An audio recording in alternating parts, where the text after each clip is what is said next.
Ciao a tutti! La ricetta di oggi è un pane molto soffice e velocissimo da preparare. Assomiglia a una focaccia. È il pane turco, chiamato anche Ramazan pidesse o pan pide, ma vediamo gli ingredienti. Ci serviranno 480 g di farina 00, 400 g di acqua tiepida. Poi ci servirà 10 g di lievito secco, 8 g di sale, un tuorlo d'uovo e 50 g di yogurt. Ma passiamo al procedimento.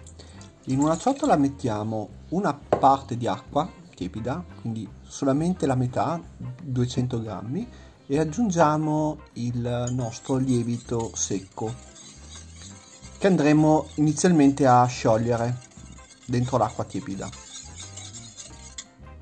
Fatto questo, andiamo ad aggiungere una prima parte di farina.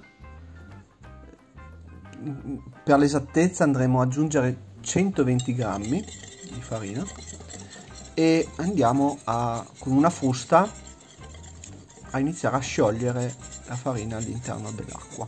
In questa fase cercate di evitare la formazione dei gommi e si dovrà formare questa pastella.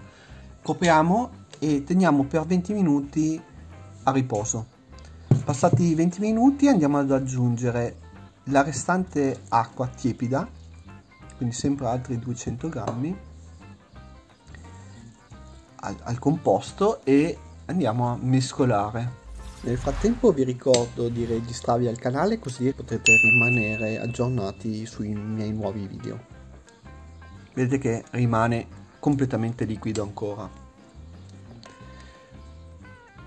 A questo punto andiamo ad aggiungere il sale.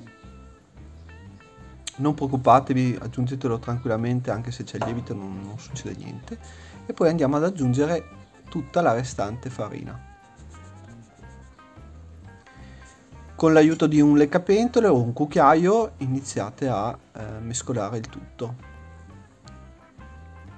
in modo da incorporare bene l'acqua nell'impasto.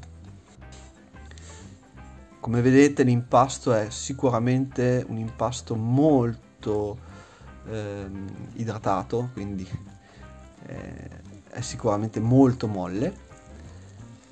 Questa è la consistenza che vi ritroverete dopo qualche minuto di impastamento.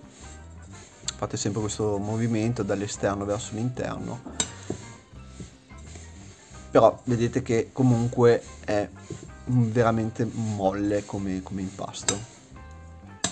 Quando avete raggiunto questa consistenza lo coprite di nuovo e lo mettete a riposare per altri 20 minuti. Io vi consiglio di tenerlo nel forno con la lucina accesa, così è un ambiente ideale per questi 20 minuti di lievitazione. Dopo i 20 minuti l'impasto si è gonfiato parecchio, rimane comunque sempre un impasto molto molle, quindi ci dobbiamo aiutare con parecchia farina per concludere, diciamo, l'impasto, per andarlo a chiudere. Aiutatevi a far scendere sul piano di lavoro, aggiungete abbondante farina e con una spatolina io mi aiuto per fare l'ultimo giro di pieghe.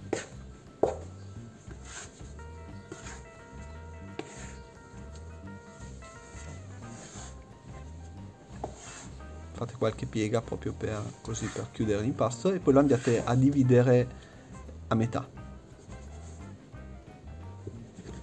In questo modo andremo ad ottenere poi diciamo le porzioni per le nostre due teglie. Chiudiamo con le ultime pieghe, cerchiamo di fare un impasto, una palla il più possibile.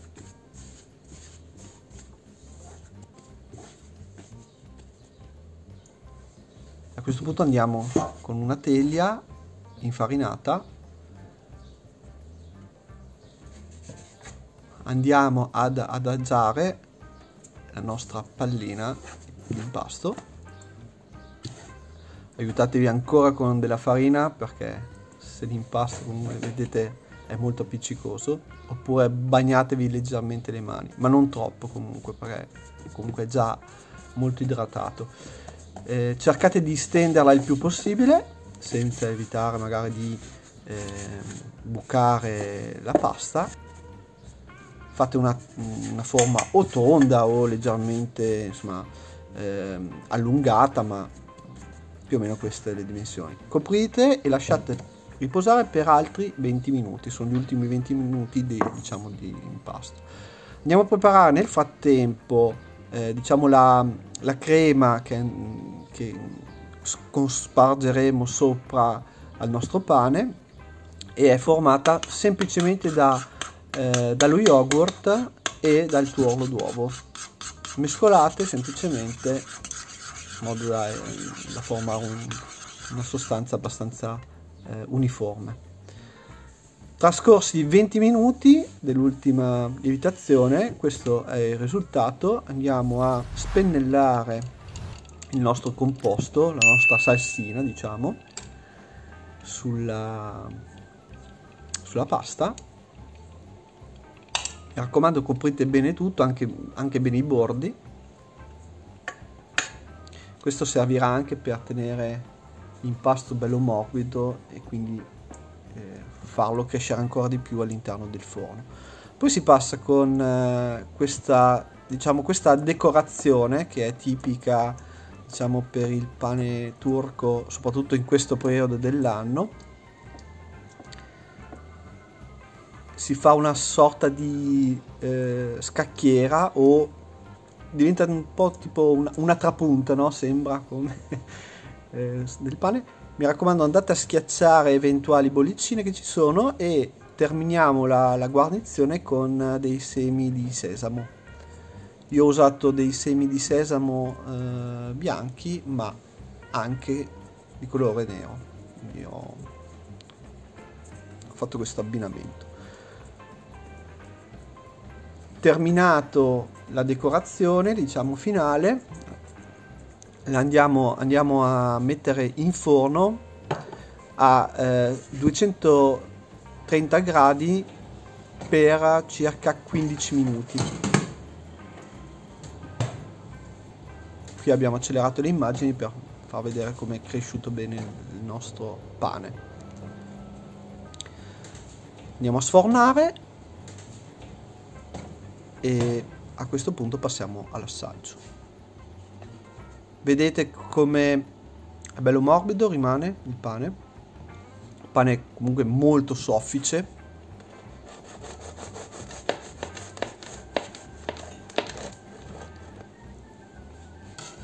Diamo il taglio. È un'alveolatura abbastanza con bolle piccole, ma in numero, diciamo, molto elevato. Ecco, la decorazione che abbiamo fatto ci aiuta anche a porzionare, vedete, in modo, diciamo, più preciso il pane. Possiamo andare a creare dei quadratini e quindi delle porzioni. Vedete com'è bello morbido. È un pane che comunque dura massimo un giorno, due, non di più.